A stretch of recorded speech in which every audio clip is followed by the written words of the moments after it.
Hello everyone, dear student, next exercise 5.2 में question number 6 से start करते हैं। तो आइए टॉपिक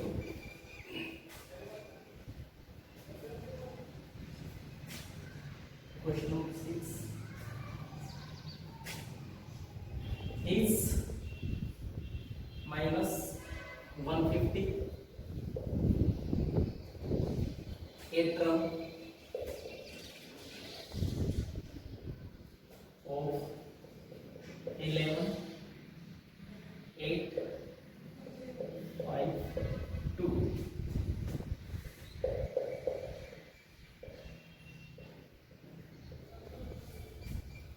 देखिए बेटा, यहाँ ये क्वेश्चन में क्या कहना चाहता है, ये कह रहा है कि -150 है वो गिवन एपी की किसी टर्म की वैल्यू बनती है या नहीं। आपको एपी ये मिलेगी, इस एपी में ये चेक करना है कि -150 किसी टर्म की वैल्यू है या नहीं, ये चेक करना है। तो कैसे पता लगेगा, इसमें हम nth फॉर्मूला यूज करेंगे। लास्ट टर्म की जो वैल्यू है इसको a n का फॉर्मूला यूज करके और इक्वल रख के हल करें। n की वैल्यू अगर होल नंबर आती है तो आपका बन जाएगा, नहीं तो देखिए a is equal to AP के अंदर 11। कॉमन जो डिफरेंस है, कॉमन डिफरेंस अपना 8 माइनस 11 इज इक्वल टू -7। ठीक है जी। अब हमने चेक करना है कि -150 एपी की किसी टर्म की वैल्यू है या नहीं। तो यहाँ an फॉर्मूला यूज करेंगे, an is equal to -150। an के लिए फॉर्मूला हमने बता रखा है आपको, a plus n minus 1 into D is equal to -150। अब a है हमारे पास 11, तो 11 यहाँ रख लीजिए। d है हमारे पास -3, तो n माइनस 1 इंटू में -3 इज इक्वल टू -150। अब 11 मल्टीप्लाई कर लेते हैं, ये आपका -3n आता है, ये नेगेटिव है ये पॉजिटिव, तो -3n, ये नेगेटिव पॉजिटिव हो जाएगा, 3 बन जाता है, मल्टीप्लाई करेंगे इज इक्वल टू -150। अब 11 प्लस 3 ये 14 हो जाएगा, तो -3 प्लस 14 इज इक्वल टू -150। अब -3n इज इक्वल टू 14 का ट्रांसपोज कर देते हैं, तो -150 माइनस 14 -160, दोनों तरफ साइन कैंसिल आउट हो जाएगा। अब n is equal to 164 divide by, ये आपका कंप्लीट कैंसिल नहीं हो रहा, n की वैल्यू है वो एक होल नंबर नहीं है। ठीक है, तो यहाँ हम ये रेशनल नंबर के रूप में, ठीक है, n is a rational number, तो वी कैन नॉट से कि -150 is a value of equation. तो -150 is not the value of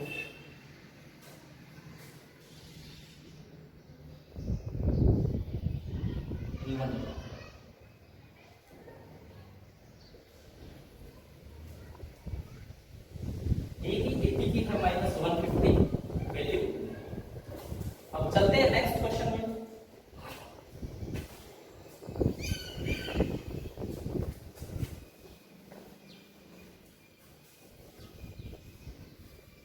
next question है अपना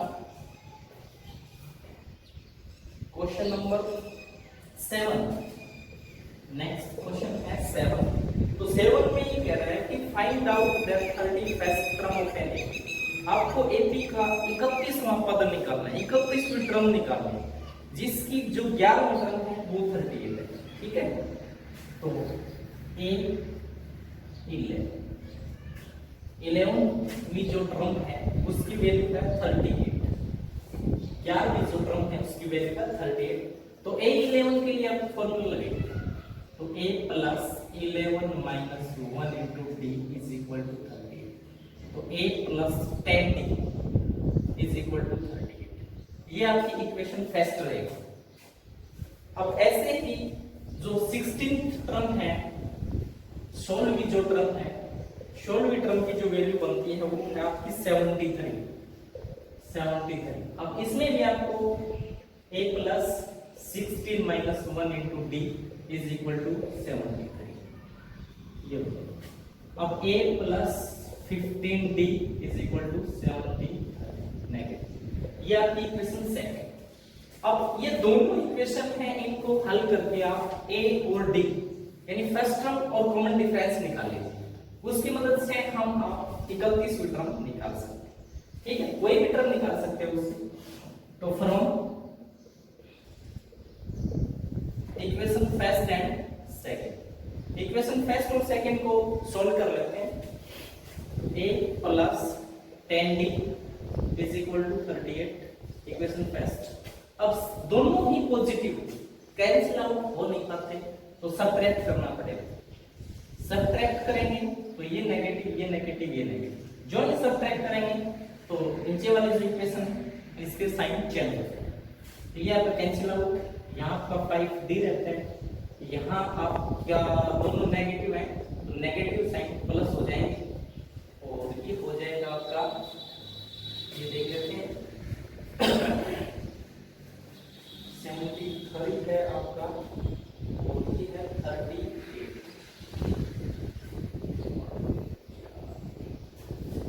यहाँ देख सकते हैं 35 15 शोभा क्या विक्रम है और शोर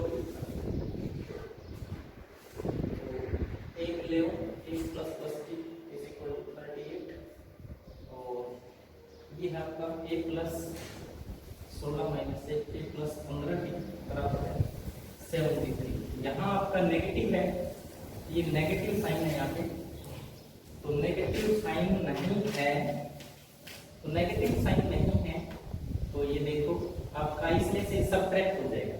13 में से 8 जाएंगे तो आपके 5 बचेंगे और यहाँ आपका बचेगा 6 माइनस 3 बचेगा। तो यहाँ d is equal to 35 divide by 5 cancel out हो जाएगा 7, तो d रहेगा हमारा 7। अब d की वैल्यू 7 है तो पुट दैट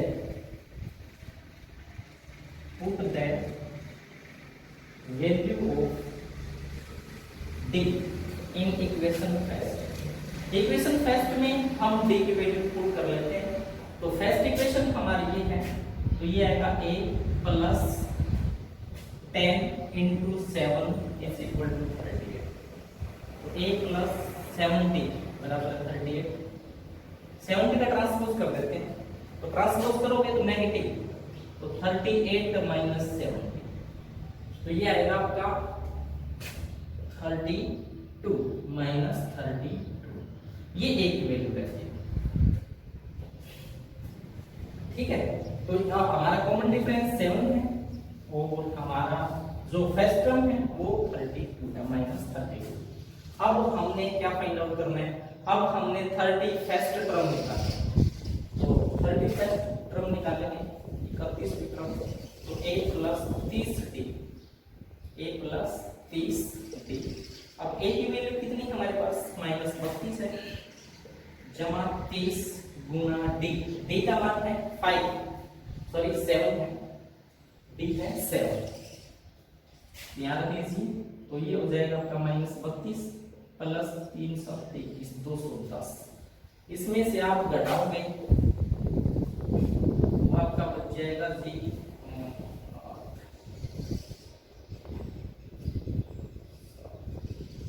178 बच जाएगा, तो आपका 178 आ जाएगा। तो ये आपका A31 31वीं टर्म का टोटल है। तो ऐसे हमने ये फाइंड आउट करना है। ठीक है जी, अब नेक्स्ट क्वेश्चन में चलते हैं। क्वेश्चन नंबर है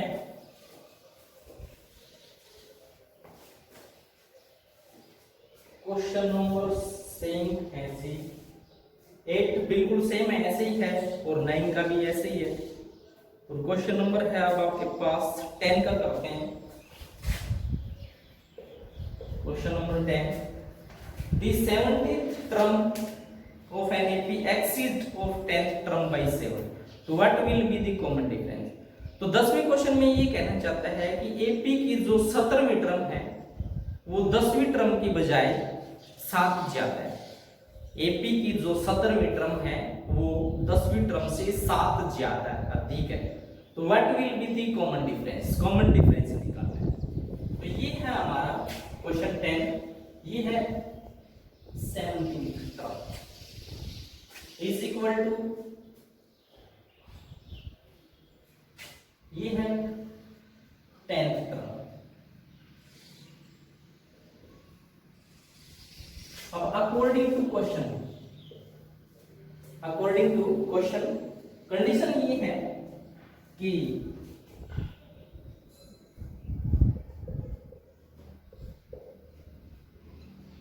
is exceeds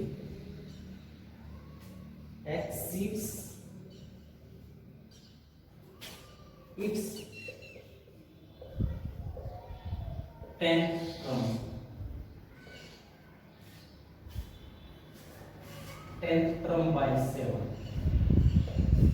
आपकी जो 17वीं टर्म है, 17वीं जो टर्म है वो 10वीं टर्म से 7 अधिक है।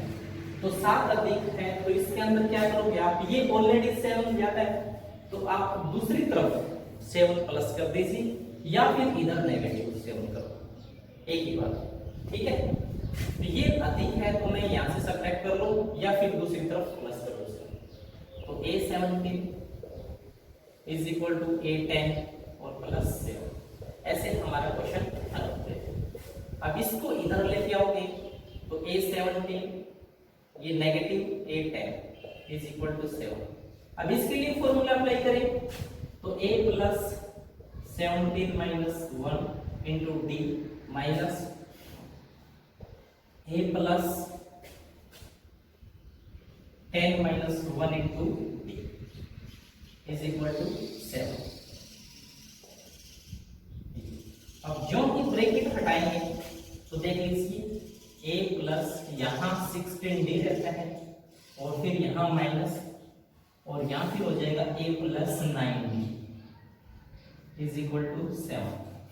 अब a प्लस 16d ये नेगेटिव, ये भी आपका negative is equal to 7 minus a plus a cancel out, 16d minus 9d 7d रहता है, 7d is equal to 7, d is equal to 7 by 7 cancel out 1 आता है। अब d की वैल्यू किसी भी खाली हमने इसमें कॉमन डिफरेंस पूछा है, what will be the common difference, तो हमारा 100, इसीलिए द कॉमन डिफरेंस इज 1, यानी कॉमन डिफरेंस हमारा 1 आता है। तो ऐसे हमने क्वेश्चन हल किया है, इसको देखना, ये आपका सॉल्यूशन है, ठीक है।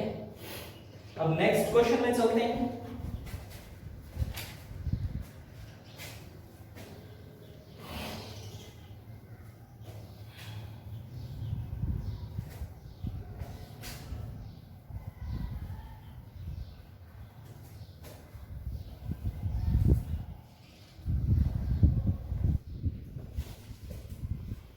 तो नेक्स्ट क्वेश्चन है हमारा क्वेश्चन नंबर 13। क्वेश्चन नंबर 13 में चलते हैं। 13 में बोलते हैं how many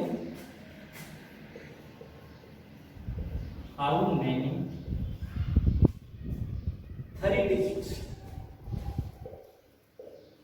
3 digit numbers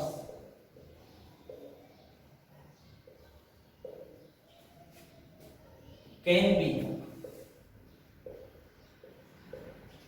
divisible by 7। How many 3 digit number can be divisible by 7? तो ये कह रहा है कि आपने 3 अंकों की वो संख्या निकालनी है, 3 अंकों की टोटल वो संख्या निकालनी है जो 7 से डिविजिबल, 7 से पूरी तरह विभाजित हो जाए।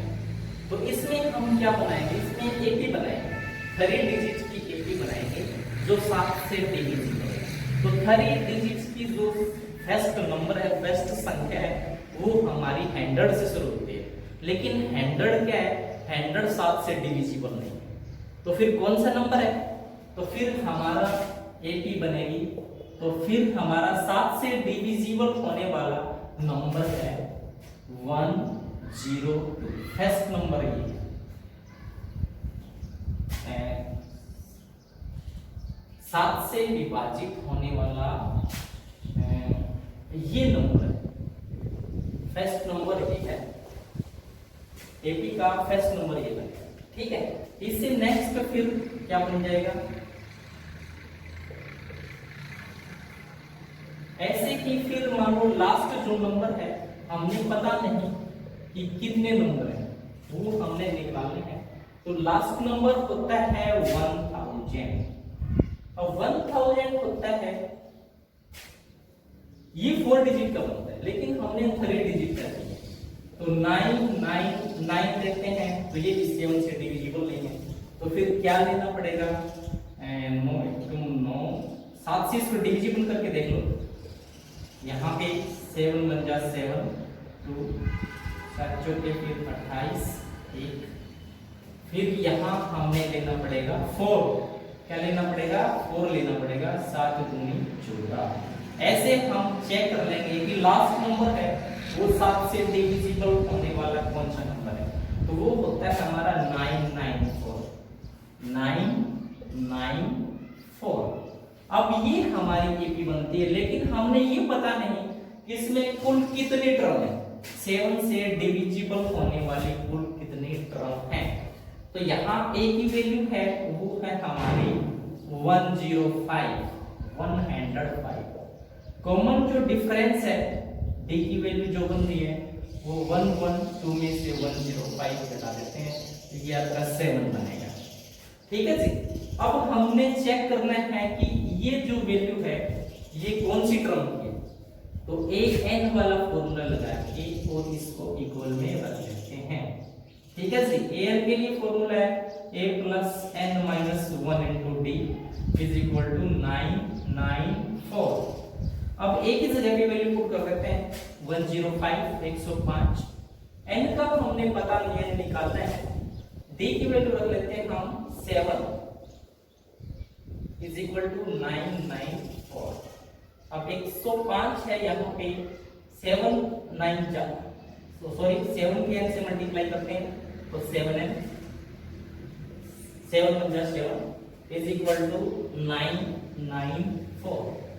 अब हम इसको हल करते हैं तो ये 7n, इनको ट्रांसपोज कर देते हैं, 105 में से 7 घटा देते हैं तो ये 98 रहेगा, और 98 को इक्वल से दूसरी तरफ लेके जाएंगे 994 है।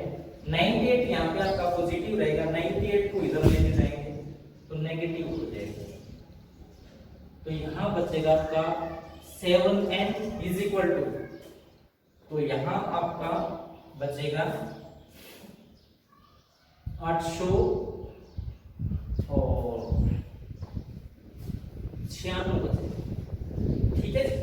अब n की वैल्यू निकालोगे तो 896 डिवाइड बाई 7, तो 7 1 जा 7 और 7 2 जा 14, 5 और 7 8 जा 56। तो यहाँ n की वैल्यू आएगी 128। तो नंबर ऑफ जो टर्म है, number of terms divisible by 7 is 128। ठीक है जी। तो ये हमारा क्वेश्चन का आंसर है। ऐसे आपको 13 क्वेश्चन हल करना है। ठीक है। नेक्स्ट क्वेश्चन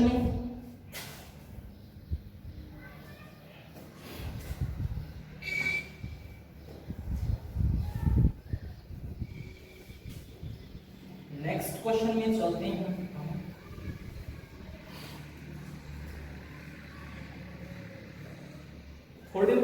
बेटा बिल्कुल सेम है। क्वेश्चन करते हैं अब हम क्वेश्चन नंबर 16 करते हैं।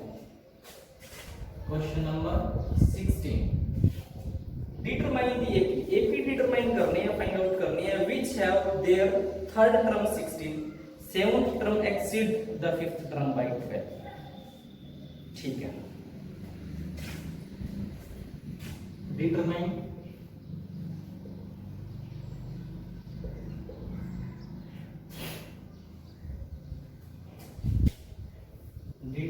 the AP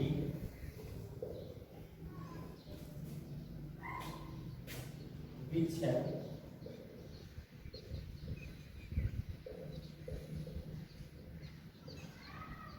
their third term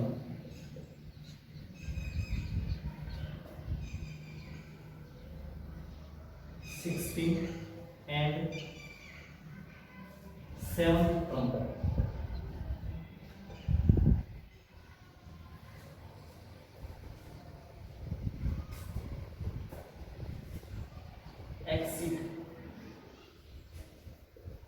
exceeds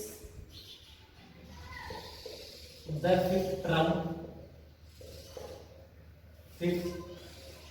term by 12। इस क्वेश्चन में देखना बेटा ये क्या पूछना चाहता है। ये कह रहा है डिटरमाइन दी एपी, आपको एपी फाइंड आउट करनी है जिसका तीसरा जो पद है, तीसरी जो टर्म उसकी वैल्यू है 16 और सातवीं टर्म है वो एक्सीड है किससे, फिफ्थ टर्म से। कितनी ज्यादा है, 12 ज्यादा है। ठीक है, तो आपकी यहाँ दो इक्वेशन बनेंगे, वो कैसे बनेंगे वो देखते हैं। तो सोल्व करते हैं इसको, सोल्व करते हैं। तो थर्ड टर्म की वैल्यू 16, तो a 3 इज इक्वल टू 16। यहां से आप इक्वेशन बना लीजिए a प्लस n माइनस 1 यानी 3 minus 1 into d is equal to 16। तो a plus 2d is equal to 16। Equation first रहती है। अब ऐसे ही दूसरी इक्वेशन की कंडीशन है, इस कंडीशन को आपने समझना है। क्या समझना है, देखिए क्या लिखा हुआ है इसमें, seventh term exceed the fifth term, यानी सातवीं जो टर्म है वो पांचवी टर्म से अधिक है। कितनी अधिक है, 12 अधिक है। तो एक तरफ तो सेवंथ टर्म ले लो और दूसरी टर्म दूसरी साइड लेते हैं फिफ्थ टर्म। ये आपकी फिफ्थ टर्म, ये फिफ्थ टर्म। अब ये एक्सीड है, सेवंथ टर्म एक्सीड है, 12 ज्यादा है।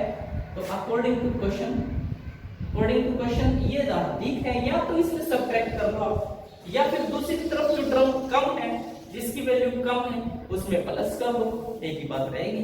तो मैं इधर प्लस कर देता हूं, जितना कम है उतना प्लस कर लो, जिस टर्म की वैल्यू जितनी कम है उतना प्लस कर लो, दोनों की वैल्यू इक्वल आ जाए। अब इसको हल करते हैं तो a7 और इज इक्वल टू a5 और प्लस 12। अब a7 को हल करेंगे तो ये आपका आएगा a plus 6d is equal to a5 को हल करोगे तो a प्लस 4d और प्लस 12। अब a plus 6d transpose minus a minus 4d is equal to 12। Minus a plus a cancel, 6d minus 4d यानी आपका 2d रहेगा is equal to 12। d is equal to 12 by 2 cancel out होके d is equal to आता 6। अब d की value आप equation first में रखो या सेकंड में, एज यू लाइक, कहीं भी रख लो। तो put the value of d in equation first. तो मैं फर्स्ट में रखता हूं, तो फर्स्ट इक्वेशन बेटा ये आपकी, तो यहां रखोगे आप d की वैल्यू, तो a प्लस 2 इंटू d है हमारा 6, तो 6 रख लीजिए इज इक्वल टू है 16।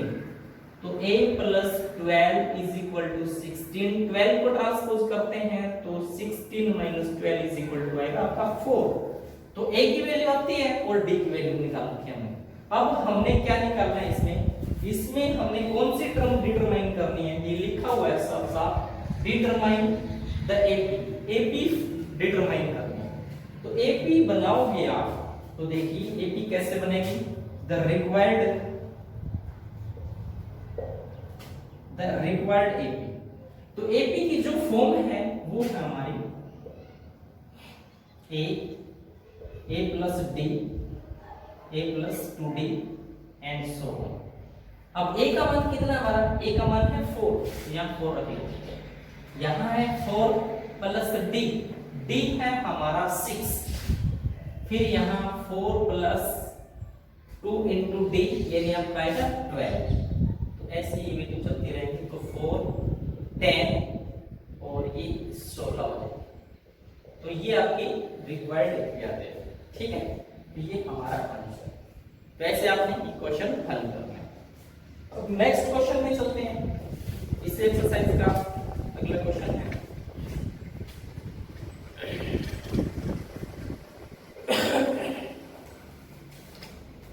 Question number 17। आपने करना है बिल्कुल इजी है, 253 लास्ट टर्म है। अब इसमें बोला है कि find the 20th term from the last, पीछे से 20वीं टर्म निकालिए। तो पीछे से 20वीं टर्म निकालने का मतलब क्या है कि एपी आपने दे रखी है, एपी आपके पास है। अब इसमें हमने एन चेक करना कि कुल कितनी टर्म, एन चेक करके और हम पीछे से 20वीं टर्म निकालते हैं तो 32nd टर्म आ जाएगी। आप 32वीं टर्म निकाल लेना, ठीक है, वो इसका आंसर हो जाएगा। अब चेक करते हैं 18वां क्वेश्चन है।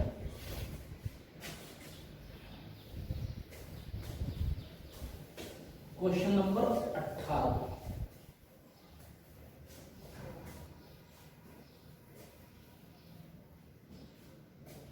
क्वेश्चन नंबर 18 में है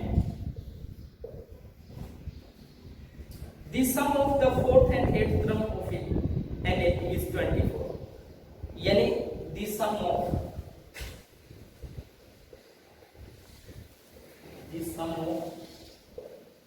4th and 8th term, the sum of 4th and 8th term of NAP is 24। तो यहां से बना लो आप 4th टर्म A4 और plus 8th term A8 is equal to 24। अब 4th टर्म और 8वीं टर्म का दोनों का डॉट लिखना है, तो A4 के लिए A प्लस 3D और A8 के लिए A plus 7D is equal to 24।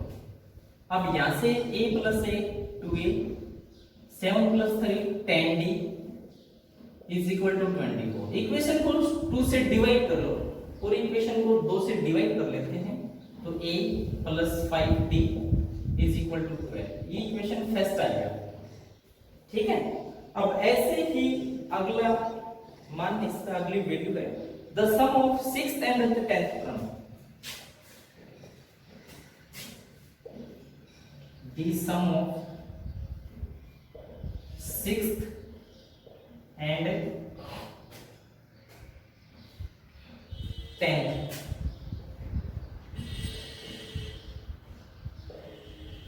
term is 44। छठी और 10वीं टर्म का जो टोटल है वो 44 है। तो यहां आपने A6 plus A10 is equal to 44। A6 के लिए लगाएंगे A प्लस 5D और A10 के लिए लगाएंगे A plus 9D is equal to 44। A plus A आपका 2A रहता है, 9 plus 5 14D is equal to 44। 2 से डिवाइड कर लेते हैं इसको, तो A plus 7D is equal to 20। ये इक्वेशन आपकी सेकंड रहती है। अब दोनों equation from equation first and second, equation first और सेकंड को सॉल्व करोगे तो आपकी A और D की वैल्यू आ जाएगी। तो इक्वेशन फर्स्ट है हमारी A plus 5D is equal to 12 और इक्वेशन सेकंड है A plus 7D is equal to 22। ये सेकंड आप सॉल्व करोगे तो दोनों पॉजिटिव कैंसिल नहीं हो पाएंगे, तो सबट्रैक्ट कर लेते हैं। सबट्रैक्ट, ये नेगेटिव है, नेगेटिव ये कैंसिल, या माइनस 2D और यहां पे रहता आपका 10 माइनस, माइनस से minus cancel, d is equal to 10/2, ये कैंसिल हो 5 आ जाएगा। अब d की वैल्यू इक्वेशन फर्स्ट सेकंड कहीं भी रख लो, एक वैल्यू है। अब a की वैल्यू आने के बाद हमने क्या करना है, find the first 3 term of an AP. AP की पहली 3 टर्म फाइंड आउट करनी है, तो बिल्कुल इजी है। एपी बना लो, a जनरल फॉर्म लेके a plus d, a plus 2d, a plus 3d ऐसे, और जो फर्स्ट 3 टर्म है उनकी वैल्यू निकाल लीजिए, आपके रिजल्ट देख के आ जाएगा। ठीक है जी, तो ऐसे आपने क्वेश्चन को करा।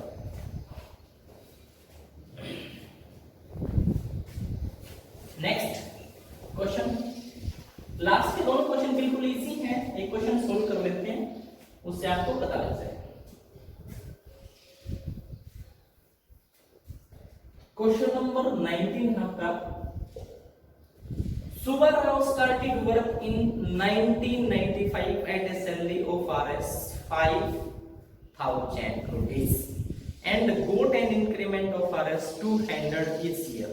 तो in which year did his salary reach Rs 7,000? तो ये कह रहा है कि सुब्बाराव है वो 1995 में एक काम शुरू करता है, तब उसकी सैलरी 5,000 रुपये थी और हर साल उसकी सैलरी 200 रुपये इंक्रीमेंट होती है। लास्ट में जाके उसकी सैलरी 7,000 रुपये हो जाती है। तो हमने ये चेक करना है कि कौन से वर्ष, कितने साल में उसकी सैलरी 7,000 रुपये हो जाएगी, एन की वैल्यू निकालनी। ठीक है, तो यहाँ थोड़ा सा स्टेटमेंट बना लेते हैं इसमें। क्वेश्चन नंबर 19 में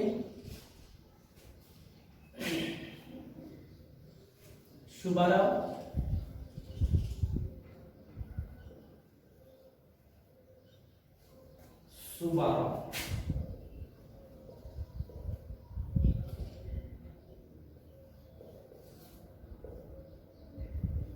starting salary in 1995, ये है 5,000।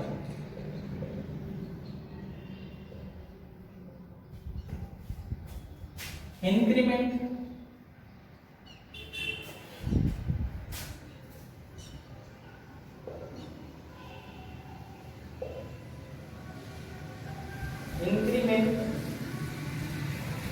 इस ईयर 200 रुपीज पर ईयर, जो इंक्रीमेंट है वो 200 रुपये। ठीक है,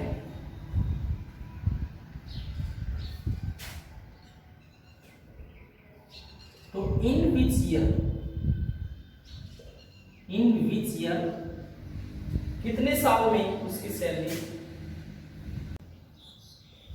his salary reach Rs 7,000, कितने साल में उसकी सैलरी 7,000 रुपये हो जाएगी। तो यहां से हम एपी बनाएंगे। तो ये देखिए स्टार्टिंग सैलरी 5,000 रुपये, तो एपी बनाते हैं 5,000। First term 5,000 rupees. नेक्स्ट फिर आपका इंक्रीमेंट होता है, तो 5,000 प्लस 200, फिर 5,000 से 500 हो गया, फिर 200 रुपये फिर इंक्रीमेंट होता है। ठीक है, ऐसे चलता रहता है। फिर आपका 5400 से फिर 200 रुपये इंक्रीमेंट होता है, ऐसे चलता रहता है। और लास्ट में उसकी सैलरी 7,000 रुपये पहुंच गई, 7,000। ठीक है, तो एक ही बनेगी आपकी 5,000, 500, 5400, 5600 और लास्ट में पहुंच गई हमारी 7,000 रुपये। ठीक है, अब ए की वैल्यू है वो है हमारी 5,000 और कॉमन डिफरेंस है जो डी की वैल्यू है वो है 200 रुपये। अब हमने लास्ट टर्म है 7,000, तो A N is equal to 7,000। अब एन के लिए फॉर्मूला लगाएंगे, तो A plus N minus 1 into D is equal to 7,000। A की वैल्यू है यहाँ पे 5,000 प्लस एन निकाल रहे हैं, और डी है हमारे पास 200 बराबर है 7000। अब 5000 यहां हम कर लेते हैं, इसको